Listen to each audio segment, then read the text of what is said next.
No Fala Vereador de hoje, o papo é com o líder da prefeita na Câmara Municipal. Ele é conhecido pela luta por mais transparência nos centros cirúrgicos de Campo Grande, mas também por colocar a mão na massa, ajudando na limpeza de praças e espaços públicos da cidade. Transformou sua paixão pelo esporte em ações concretas, como revitalização e construção de áreas esportivas e de lazer para a população. Você sabe de quem estou falando? Então, fala, vereador! Eu sou o vereador Beto Avelar e hoje nós vamos bater um papo sobre o meu trabalho. Vereador, vamos iniciar aqui nosso bate-papo falando sobre essa sua paixão pelo esporte, como a gente já citou aqui no início. Você já fez algumas defesas dentro da casa que o esporte é muito além do lazer, né? Dessa questão de prestigiar. É uma questão de saúde, é uma questão social. Como que isso vem pautando o seu trabalho, Beto? Olha, primeiro, o esporte está na minha vida. Hoje, se eu sou advogado, hoje eu tive uma profissão, foi graças a uma bolsa de estudo que eu tive na Universidade Católica aqui do estado. Eu tinha uma bolsa porque eu jogava futsal. Então, se eu não tivesse essa bolsa, se eu não tivesse esse incentivo, eu não teria concluído o meu curso de Direito. Então, eu acho que o esporte ele transforma vidas, ele tira, quando a gente pega uma criança que ela está praticando o esporte, ela não vai estar pensando em coisas erradas.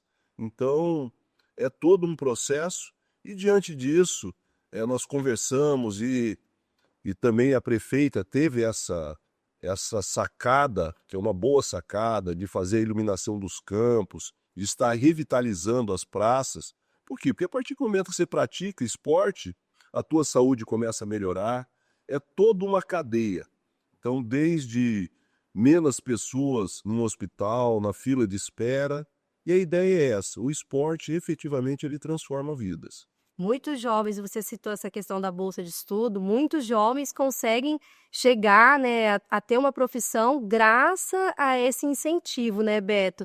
Inclusive, essa questão da saúde, ela é física, ela é mental, hoje comprovado, né, cientificamente, o jovem consegue ter um caminho certo para seguir, né? É ideal. Esse investimento é um investimento na vida, né, da pessoa. É um investimento da vida. Aí você vai um pouco mais além também. Por exemplo, a gente poderia estar falando desses projetos, Movimenta Campo Grande, levando atividades esportivas para as mulheres, para as pessoas que querem praticar o esporte em praças públicas. A questão das escolinhas de futebol. Essas escolinhas de futebol eu olho ali com os olhos, eu fico impactado com isso aí, com essa transformação. Então é aquela criança ali que com 4, 5, 6 anos, ela começa a praticar o esporte e também você vai gerando emprego. Muitas vezes, por exemplo, um ex-jogador que tem um conhecimento vasto, um ex-jogador de futebol, muitas vezes poderia estar na ociosidade ali e ele vem também. É toda uma cadeia, ou seja, ele vai ter um emprego e vem passar o conhecimento dele para essas crianças. E o conhecimento que é coisa boa, coisa que você não vai levar as crianças com o caminho errado. Em relação até essa questão de iluminação nos locais, você liderou um abaixo-assinado para levar a iluminação, né, pedindo essa iluminação ali no ginásio Guanandizão. Como que está essa mobilização, Beto? Olha, nós fizemos uma mobilização, porque eu sou praticante de futebol de final de semana, eu fui jogador profissional e hoje a gente tem um time de veteranos que a gente joga. Joga bem, vereador? Dizem que eu jogo. É? Legal. Mas eu sentia falta disso ali no Banandizão, é uma praça onde tem os campeonatos, principalmente dessa categoria acima de 40, 50, hoje está tendo até um sub-60, então... e o pessoal me cobrava, pô, será que dá para trazer uma iluminação aqui para um campo?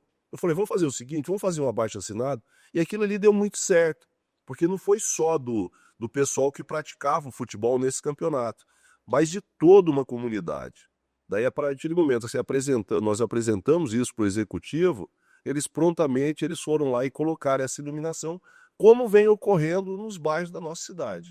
Porque ter o espaço, e o Guarandizão mesmo, é um lugar que já brilhou muito, né, Beto? E a gente precisa ter um olhar para aquele local ali. É um local que a população pode usar e ficar ali parado, né? E esses outros locais mesmo, quadra, campos, né, que tem na cidade, a população tem o local, mas não consegue usar porque está tudo escuro. Então, parece que são medidas pequenas, mas que fazem total diferença, né, Beto? E você tem que ver que hoje, o tal do terrão, hoje, o futebol terrão, que é o raiz, aquele futebol.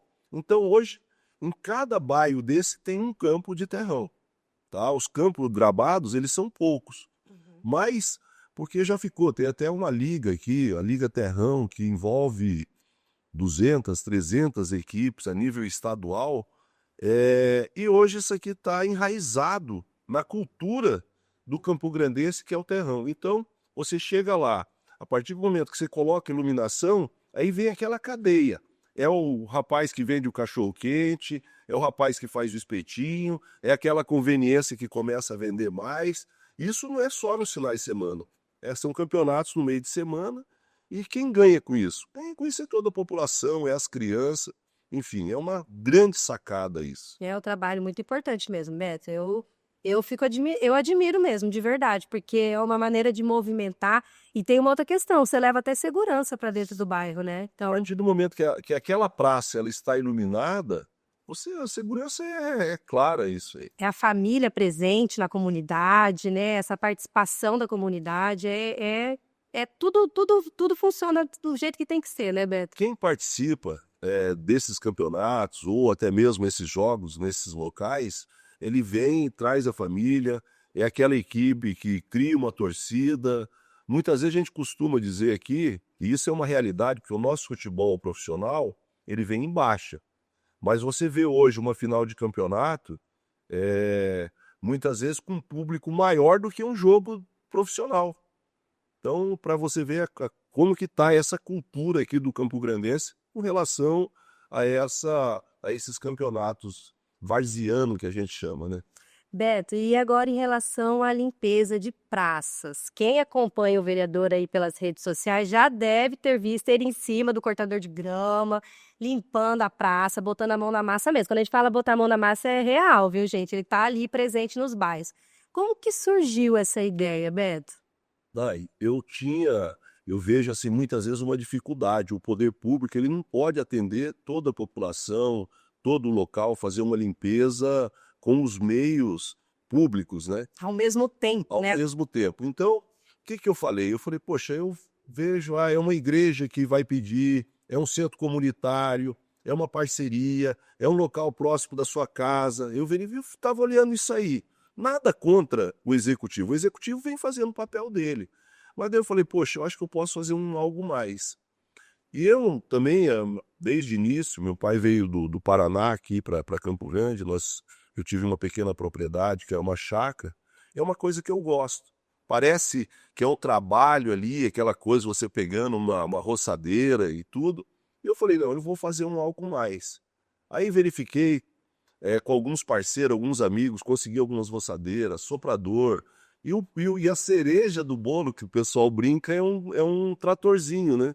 Um tratorzinho que ele poda a grama e eu venho fazendo esse trabalho e geralmente são nos finais de semana. Eu convoco, eu trouxe essa ideia para os meus colaboradores e para alguns voluntários. E o que que eu peço nisso? Eu peço que a comunidade também ela participe disso. Então eu não estou trabalhando só com esses colaboradores, com essas pessoas que trabalham comigo. Mas eu envolvo a comunidade vem também para trabalhar. E qual que é a ideia da comunidade trabalhar? O que que eu acho que é importante nisso? A partir do momento que você começa e você vê a dificuldade de manter aquela praça limpa, aquele campo limpo, aquele espaço, você vai cuidar mais. Ele passa a ser um fiscalizador. Então a ideia, desde o início, é essa. É uma ideia da gente fazer a limpeza, mas principalmente da conscientização. Já ocorreram fatos, por exemplo, a gente fazer uma limpeza, daí você passa lá, porque eu costumo Geralmente, quando a gente faz uma limpeza dessa, eu vou lá depois para verificar como ficou, 2, 3 semanas, para ver se está precisando fazer alguma outra coisa. E eu me deparei com um monte de lixo, lixo orgânico. Eu sei que não dá para generalizar, mas a população tem que ter uma conscientização disso, que aquele espaço é um espaço de lazer. Esse fato que aconteceu do lado de um parquinho de criança. Então, a gente fica chateado. Depois eu acabei fazendo um vídeo e falando isso para a comunidade, que aquilo ali é muito importante. Não só a limpeza, mas principalmente você conservar aquela área.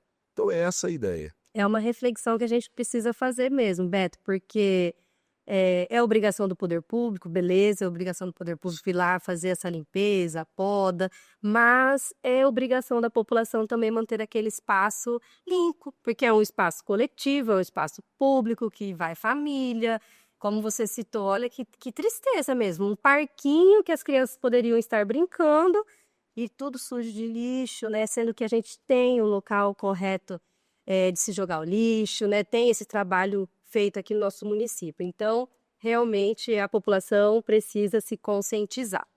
Agora, em relação a ser líder da prefeita na Câmara, é um peso, é uma responsabilidade, é um compromisso? Como que você encara isso, Beto? Olha, eu vejo ali é quase que um ensinamento diário, né?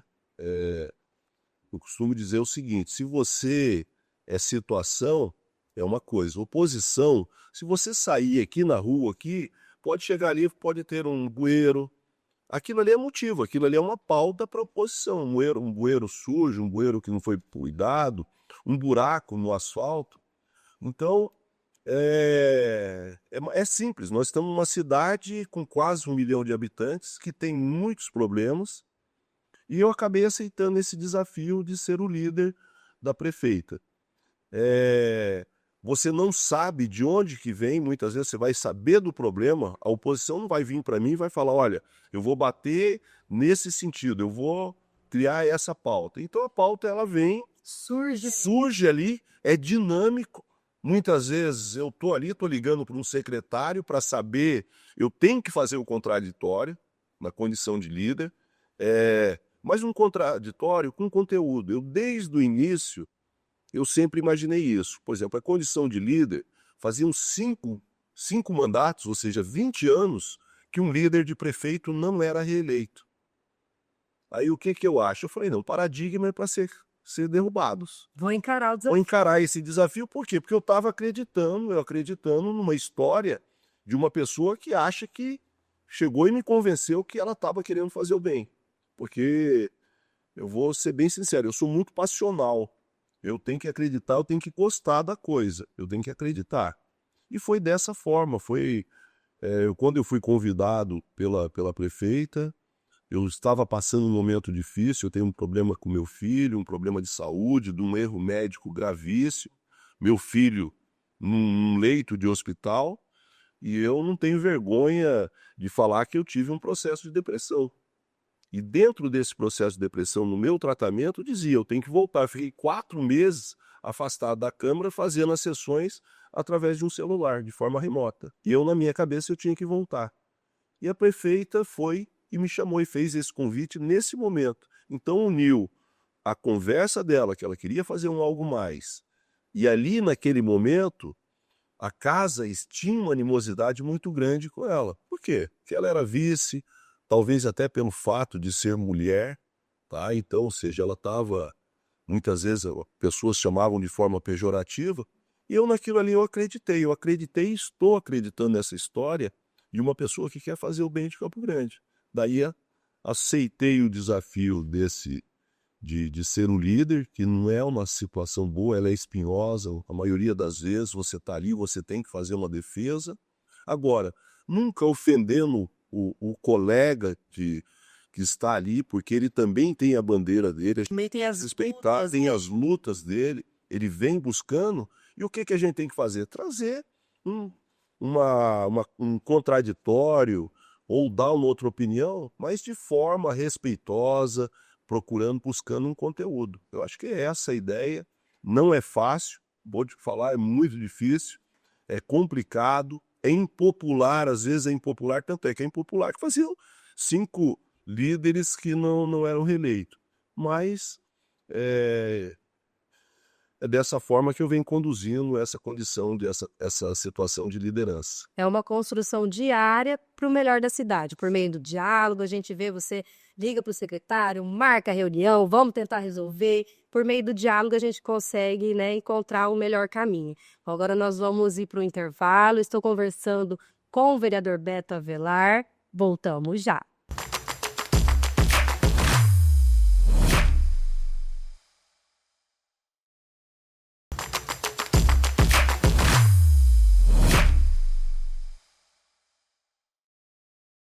Voltamos com o Fala Vereador, hoje aqui com o vereador Beto Avelar, contando um pouquinho sobre a sua história, sobre o seu trabalho. E vamos entrar agora numa questão pessoal que você transformou em uma bandeira pública importante, que é a questão do Juninho, que você está aí lutando na justiça por esse erro médico. Como que essa transparência nos centros cirúrgicos podem trazer a segurança para as famílias, Beto? Você que está vivendo isso, sentindo isso na pele, tendo essa dor dentro da sua casa.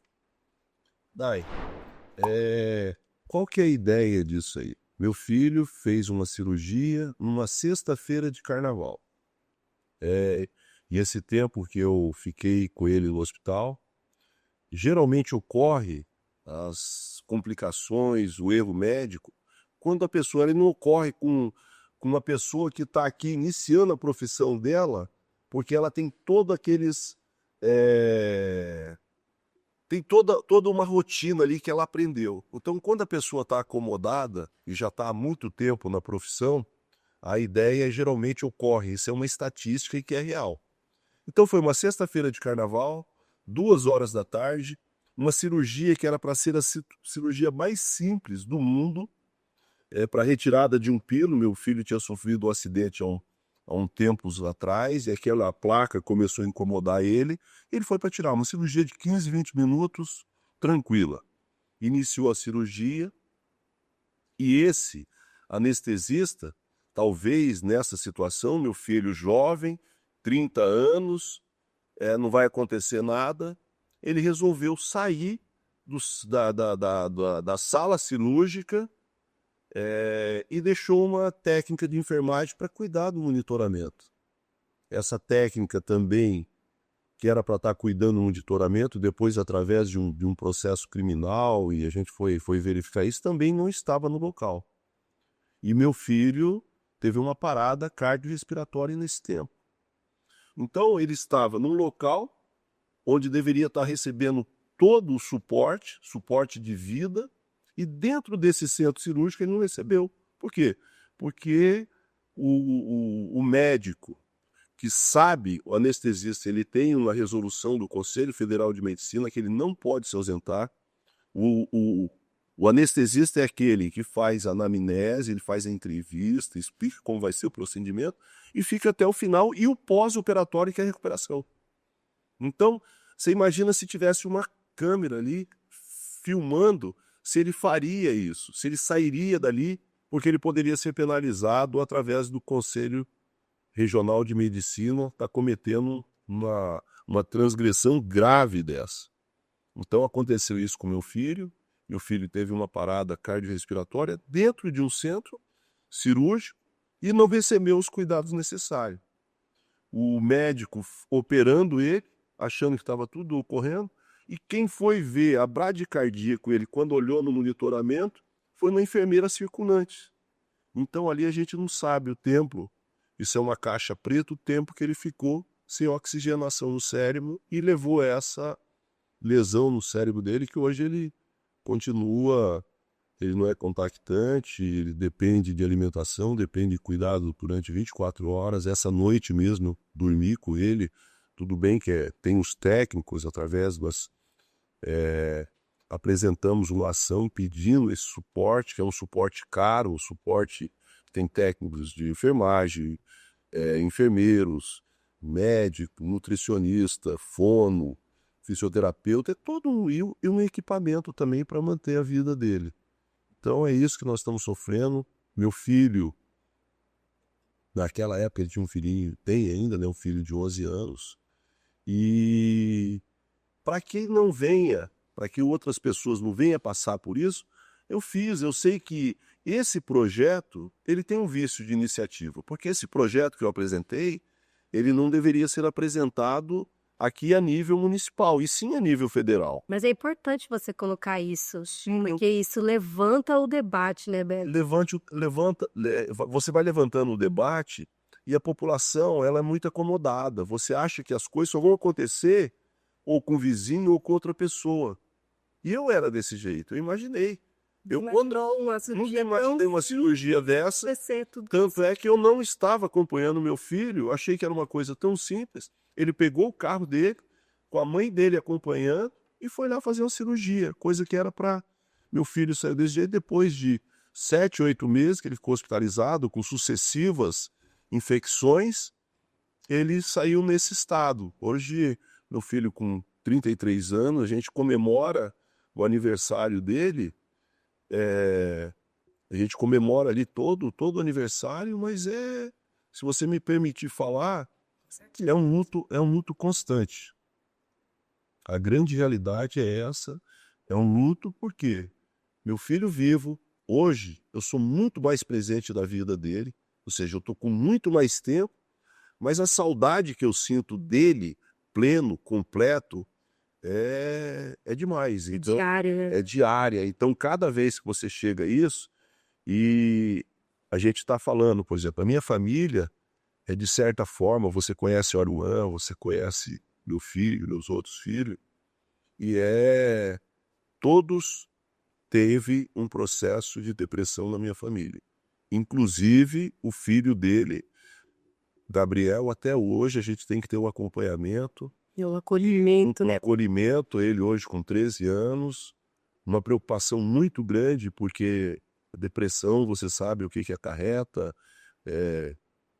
Então, é esse luto que a gente vem vivendo diariamente, mas a gente sabe que a gente tem que fazer. No meu caso, eu já me conscientizei que eu não posso me dar o luxo, eu costumo falar de rebaixar, de chegar, por quê? Porque se eu posso ajudar meu filho, eu tenho que estar bem. Então é isso, e a ideia desse projeto, ou de fazer isso aí, é para que não ocorra, tá? Então, e pretendo também criar uma associação de erros médicos, onde a gente vai ter um suporte.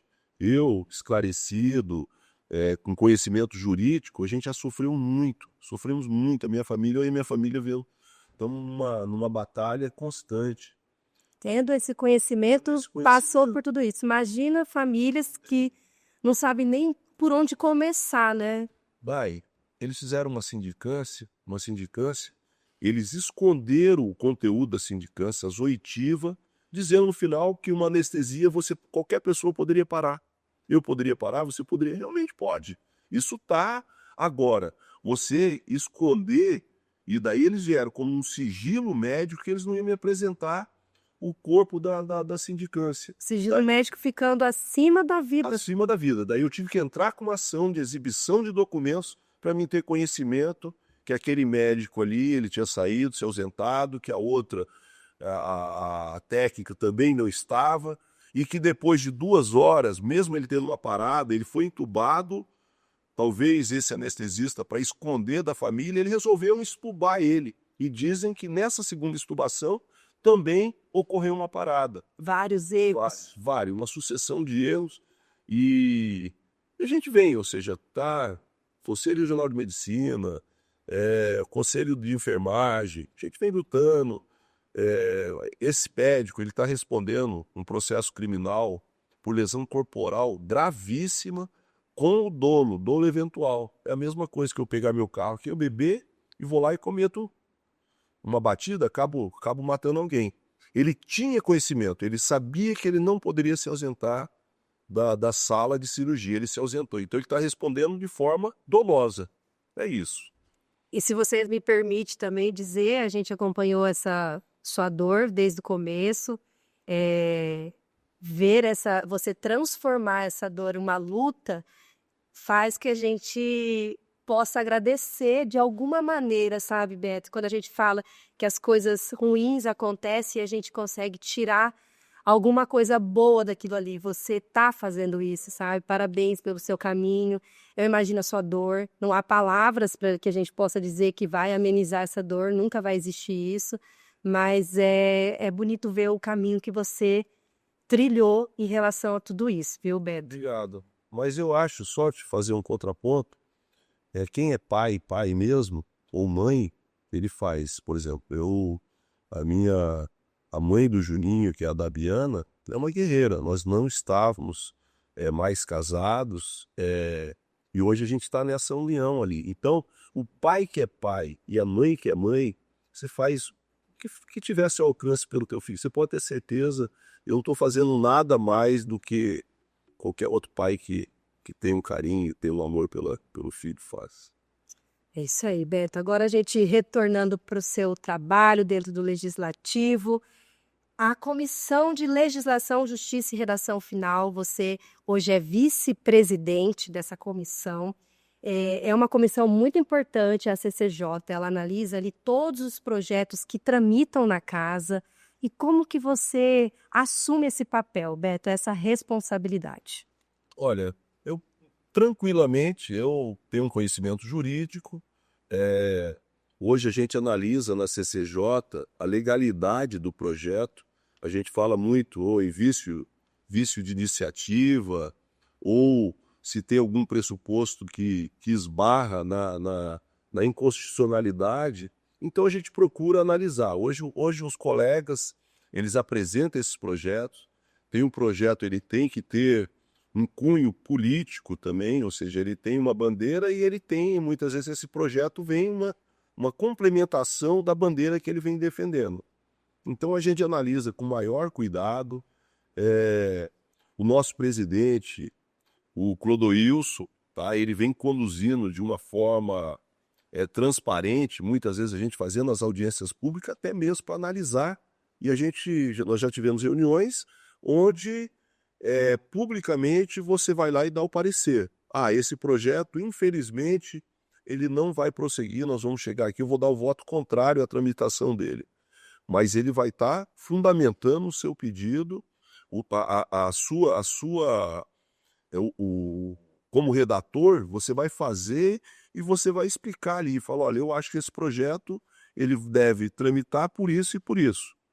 Esse não deve tramitar dessa forma. E muitas vezes o projeto chega para o relator e o relator, peraí, olha, eu acho que se você fizer uma emenda aqui, você torna o projeto constitucional e ele pode ser tramitado. Então, nós estamos com a maior tranquilidade, está fazendo um trabalho, parabenizar todos os membros da CCJ que vem desempenhando esse papel e todo mundo pensando o que é melhor para Campo Grande. Tem outra bandeira que você também vem levantando, vereador, que é o Programa de Inclusão ao Trabalho, para a gente poder ter aí algumas modificações que tornem esse programa mais abrangente, que possa ampliar até mesmo a participação da população em situação de vulnerabilidade nesse programa tão importante que é o PRINT aí no município. Fala para a gente um pouquinho da sua ideia, vereador. Dai, o projeto, na essência dele, ele é maravilhoso. Ele vai tirar a pessoa que está na ociosidade, que está sem um emprego, um determinado, ele não consegue entrar no mercado de trabalho, e você vai colocar ele no mercado de trabalho. O executivo ele é obrigado a prestar cursos para essas pessoas, para esses beneficiários do programa, e só que tem alguns pressupostos que a pessoa, para ela poder entrar nesse programa. Então, é a baixa renda, está afastado há mais de 6 anos. Só que nos últimos tempos, nós estamos tendo uma certa dificuldade, por exemplo, na CISEP. A CISEP já teve cerca de 450 beneficiários do PROINC, que é aquelas pessoas que fazem a limpeza das ruas, é um tapa-buraco, é uma roçada, é um serviço que você pega na massa mesmo. Serviço pesado. Serviço pesado. E hoje tem uma dificuldade de você completar essas vagas. Então, o que nós estamos? Nós fizemos uma sugestão, conversamos com o presidente da FUNSAT, conversamos com o secretário da CISEP, estamos conversando com o pessoal do Executivo para que tenha uma modificação nesse projeto. Primeiro, que essas pessoas que desempenham esse serviço mais pesado, eles têm um atrativo de 30% a mais de remuneração. Outra situação, o que os secretários reclamam muito? A pessoa, quando ela pega o trabalho, vai entender daquela função que ela está desempenhando, está terminando o tempo dela. Hoje, o beneficiário do PROINC ele pode passar 2 anos. Então, eu já apresentei um projeto para 4 anos, ou seja, para aumentar para 4 anos, mas o executivo entende e deve apresentar um projeto por esses dias, mudando o período de vínculo de 2 para 3 anos. Então, eu acho que isso é importante. O programa, se ele seguir o que determina o programa, é um programa social que você vai estar tirando aquela pessoa que está na ociosidade, principalmente também uma pessoa de maior idade. Hoje, se você pegar estatisticamente ali, eu acho que uns 50%, 60% são pessoas com mais de 60 anos de idade. Pessoas que o mercado de trabalho ele não vem aceitando. Então, ali é uma oportunidade. Ele tem também algumas cotizações que é muito importante. Cotização para mulheres que sofreram violência, para indígenas, para ingresso do sistema prisional.